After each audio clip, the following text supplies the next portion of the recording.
Pagbabagong nagaganap nga ay ang tinatawag nating texting.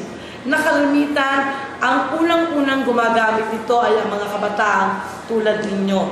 So, may tuturing na magkaugnay ang texting o ang pagte-text at ang wika dahil pareho silang isang genre ng magkaugnay na tinatawag nating wika.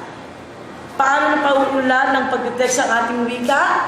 Maraming kabataan ang nakaka-invento ng kani-kanilang lingwahe o wika. Dahil sa pagte-text, nakikilala ang bansa sa kanilang natural na daloy ng komunikasyon. Hindi nagpapatali ang isang mag-aaral, ang isang tao, sa wikang natututunan lamang niya sa loob ng paaralan. Natututunan niyang kunin din ang wikang lumalaganap sa kanyang kapaligiran.